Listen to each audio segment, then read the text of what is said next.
Hey guys, Zach here, and today I want to talk to you guys about algae. Now, more specifically, I want to give you guys a couple of tips on how to avoid algae and ways that you can remove algae from your tank. Before we really get into it, we first need to gain a small understanding of where algae actually comes from and how it gets into our tanks in the first place. Algae can get into your tank in a couple of different ways.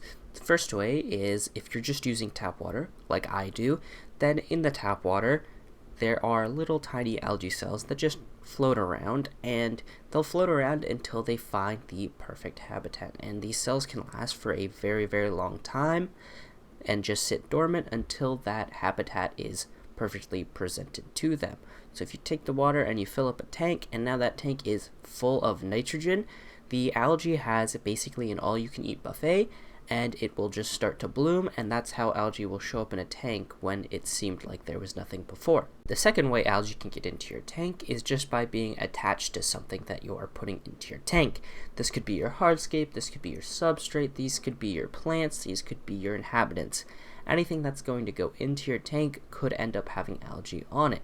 That's why a lot of the time with like hardscape, it's recommended to boil like logs and stuff. Even though that does help it to sink, what it also does is kill off all the algae cells that are on it as the heat. The algae can't stand it, and it does die off. So be aware when you are purchasing either plants or fish, they can also have algae on them as well. The third way that algae can get into your tank is it can actually be blown in by the wind. The small algae cells can be picked up from bodies of water and blown very, very far distances on the wind, and that can actually end up in your tank. Now, this isn't as common as the other two ways. However, it is one way that algae can't get into your tank. Even if you're using something like distilled water, the algae can still appear in your tank from this way of spreading.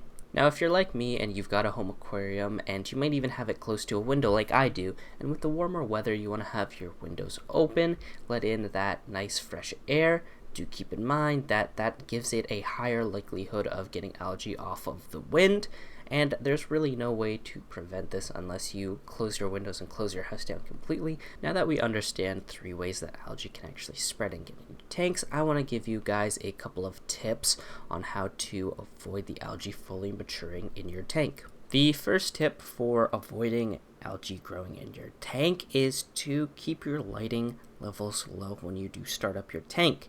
This is very, very important, as light is one of the essential things for algae to fully mature and grow and start to spread.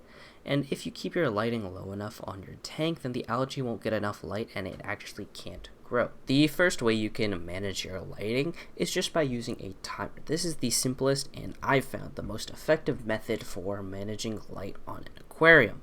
You can set the timer and you can forget, and that way you also consistently have the same amount of timing happening every day instead of relying on yourself or someone else to turn the lights on and off in your aquarium, which can lead to some days where maybe you forget to leave the light on and it stays on overnight, which can really cause problems and give the algae a chance to bloom. Now, what I would recommend for timing the lighting in a tank is to start with a small amount of time and then gradually work up as your tank matures.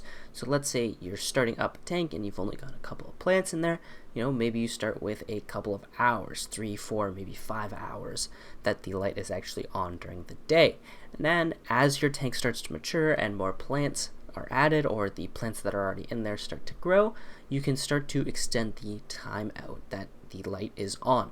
When you do this, it also gives you a lot of control. If you start to see that, I'm putting my light on for 9 hours a day and I'm seeing a little bit of algae start showing up, you can dial it back and go back to 8 hours a day and see if the algae does start to disappear. If it doesn't, then you might need to go back down to 7 and let your tank grow in a little bit more. Another way to control lighting in your aquarium is by using lights that have brightness sliders or brightness scales, which most aquarium lights nowadays do. If you are using a light that doesn't have a brightness control, you can consider using electrical tape on the light itself to cover a couple of bulbs. I have done this before in the past and it works great to get a little bit less light into the tank while still using a cheap and affordable aquarium light. My second tip is for those of you who really want to try and avoid having algae grow in your tank, and that is going to be using distilled water. Using distilled water has been a common practice across the aquarium hobby for a very long time, and it is just a way to ensure that you are only adding water into your aquarium, as distilled water doesn't have anything else in it. It only consists of H2O molecules. Now, while that does mean that the water shouldn't have any algae cells in it, which means you should have a lower chance of having algae start to grow in your tank, do keep in mind it also means that the nutrients in the water have been removed as well. So, before you go and use distilled water, make sure you look up what nutrients you might end up having to add to your tank as well with the water when doing something like a water change. Tip number 3 to avoid algae in your tank is to manage your feeding and to maybe feed your fish a little bit less than what you think. The reason why I have said that you need to manage feeding your fish as well as maybe feed a little bit less is because of what actually happens after feeding. If you feed your fish a little bit too much or in excess, what can end up happening is some of the food can sink to the bottom and start to break down. And when it breaks down, it starts to produce ammonia. The same thing can happen when you feed your fish lots. With their short digestive tracts, they will excrete the waste and it'll sink down to the bottom and also start to produce a lot of ammonia. In a healthy tank, what should end up happening at this stage is there should be some bacteria that will break down the ammonia, as well as some plants in your tank that will absorb some of the ammonia in the water as well.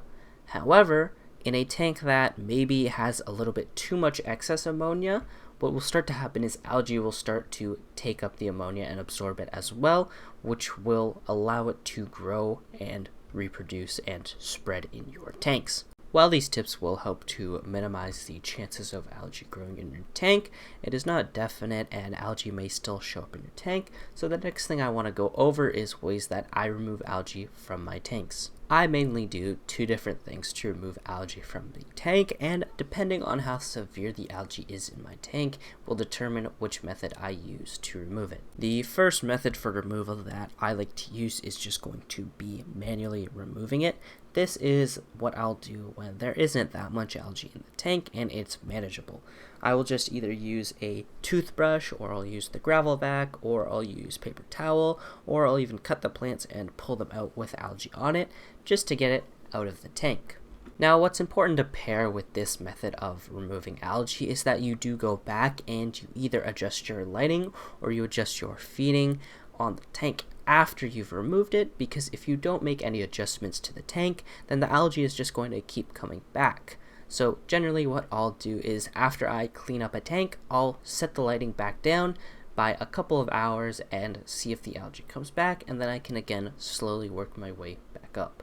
The second method that I use to remove algae from the tank is when the algae has really overgrown in the tank and it is starting to take over and manual removal just is not an option. What I do is something called a blackout. The blackout method has been around in the hobby for quite a while, and all you basically do is either take a towel or a blanket and cover your tank completely so it is in complete darkness, not letting in even any sunlight, nothing into the tank for a couple of days, usually between 3 to 5. Now, this method is something that I like to consider sort of like a restart for a tank. After the few days are up, your plants no longer should have to compete with the algae for light and nutrients, which means you can start the tank up again pretty much with a fresh start.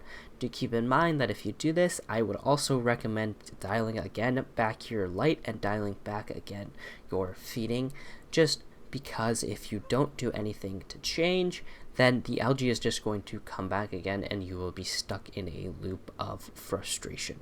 Now, obviously, these methods are just what have worked for me in the past, and I will most likely continue to use in the future. However, I am aware that there are obviously other methods that can be used to deal with algae in a tank, so if you find that these don't work, then you might want to try something else. With all of that being said, that is everything for this video. Thank you guys so much for watching.